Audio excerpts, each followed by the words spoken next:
Hello and welcome back to my channel. Today I have an embarrassing secret to tell you guys. I like to watch Love is Blind. It's my guilty pleasure show of the moment. I am currently watching season 2 of the American version.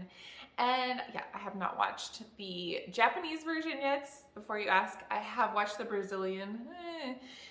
Second season of the American one, oh my goodness, I just want to be like, these people are just making the most frustrating life decisions, and I'm watching and I am just shocked at what people are looking for in a spouse and what they're willing to put up with in a spouse. This show just inspired me to come on here and talk a bit about what is involved in choosing someone to be married to for the rest of your life. I've been married to my husband Bruce for 7 years, almost, I guess it'll be 8 soon.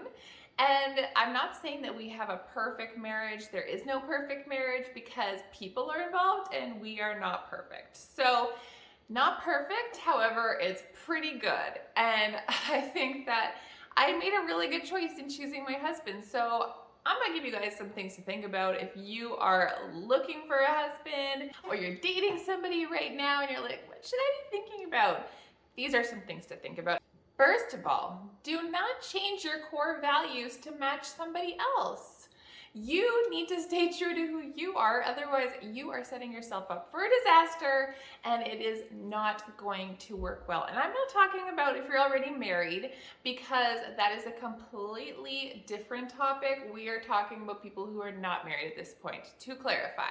So don't change your core values. If you are someone who really believes in something, don't throw that away because someone next to you is cute and giving you attention. That is not gonna last. They're not gonna be cute forever, but the fact that you gave up on your core values is gonna haunt you forever. So keep that in mind. Marriage is supposed to be forever, till the end of your life or the end of your spouse's life. So do you really want to spend your entire life with this person? You need to really think about that, because you are going to go through all sorts of seasons. It's not just going to be that fun like honeymoon stage or that fun like flirty stage at the beginning when you just meet each other. You're gonna have like real things and seasons to go through, like taxes and deaths and getting laid off, things like that, and you're gonna have to go through it with this person, and they can either make these situations better or they can make it worse. If there's really one-sided where one of you is really leeching off the other all the time and the other person really is just getting drained because they're just giving and giving and giving, that is not going to work out because you need to be able to be there for each other, be complimentary. And the next thing past, do I want to spend the rest of my life with this person, is if you want to have kids, do I want to have kids with this person? You need to think about, is this person going to be a good, faithful parent who is going to show up and be involved in parenting and going to love our child and is going to put up with the different situations that come and the stress and the no sleep? Like, are they going to be a partner in this, or is it going to be me taking care of the kids plus my extra kid, which is my husband? I know it's really simple me saying this. Oh, you got to think about the fact you're going to be with them for your life. Do you want them to parent your kids? Yes, that's simple, but I think a lot of people don't think about it. So it's something that you definitely don't want to forget about. And keep in mind that people don't really change. Yes, people can change, people do change, but overall, who you're meeting, who you're getting to know, that is who they're going to be forever. So if you're dating someone and they are not treating you with respect, or they are not being faithful, they are whatever, doing something that you have like, you're like, oh, I don't like that, but maybe things will change. No. Things aren't gonna change, okay? I'm just gonna tell you right now, is not gonna change. So if there is something going on right now, you should probably get your butt out of the situation, because things are not going to change. No matter how hard you try and change this person, or you nag at them, or you try and read different books about the situation, they are who they are. So find someone who has flaws that you're willing to live with, because you're not going to find that perfect husband, like I said. So you need to find someone who has the kind of flaws that you are willing to live with and work with. Keep in mind, they have to live with your flaws too. So it's not all one-sided. So with the whole concept with this Love is Blind show is these people meet each other through a wall. They haven't seen each other. They get to know each other, and then they get engaged, and then they can actually see each other, see what they look like, and then they get thrown out into the real world together, where things typically go real south. And the whole concept of the show is like a really good idea, like not to get all caught up in looks and stuff, but really to make that emotional connection with someone. But the problem is that you need to see someone in different seasons of life to know if they're someone that you want to marry. You need to see them for different periods of time, different situations, around different people, because they're going to act different ways. So you need to know that before signing yourself up for life.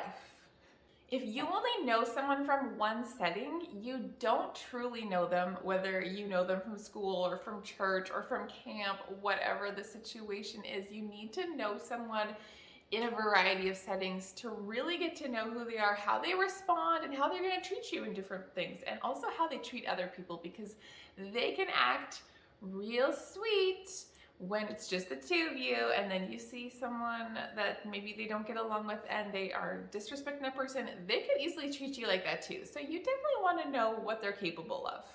I spent a lot of summers working at camp, going to camp. I remember when I was probably like 8th grade or so, maybe, I overheard one of the female camp counselors, and she was talking to her friend, and she's like, never date anybody from camp, blah, blah, blah, he's not what I thought he was. And I was like, huh, that's interesting. Like, it seems like a good place to find somebody, you know, if you have like this, it was a Christian camp. So it's like, okay, so you like have the same Christian beliefs, and you like the outdoors and having fun and being with kids. Like, this seems like a good thing, right?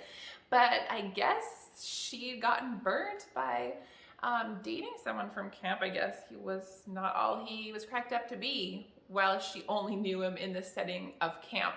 And I did not listen to that advice, because my first boyfriend was from camp.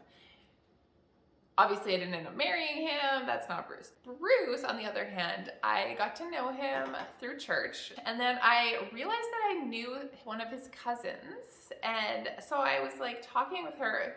Also kind of funny, I knew her from camp. So I was talking to her. I'm like, hey, like, I'm kind of thinking about like dating your cousin. What do you think about that? And she was able to give me like the whole lowdown on the family. And she had like glowing reports for them all. And so it was really great for me to be able to hear from someone that I'd known for a long time and trusted, that she approved. So obviously it's not always available to you to be able to like get the background history from someone who's known them a long time, but the fact that I could get to know him from a different setting as well was super important, just to know that like who he was showing me to be at church was the same person that he was at home, and he had been for his whole life. I have not gotten to the season finale yet. I'm sure I will get there by the time that this video has aired. But maybe don't put spoilers here in case. Also, take into account what the people who are closest to you are seeing. So if everybody is seeing, you know, like this relationship seems a little off, there's some red flags, I'm not so sure about this, like you should maybe listen to them, because I'm sure the people closest to you just have your best interests in mind, and they can see things from a different perspective. Like, now is not the time to get all sensitive and insulted by people's comments. Like, you want to know these things. You want to know if there's some obvious red flags that you're missing, because your life depends on it. Your whole future depends on it. So now I want to know, am I the only one watching Love is Blind, or is anybody else super into it? Let me know down in the comments if you are brave enough to share. And if you haven't subscribed yet to my channel, make sure you do that and hit that notification bell so you always know when a new video comes out. I will see you guys soon.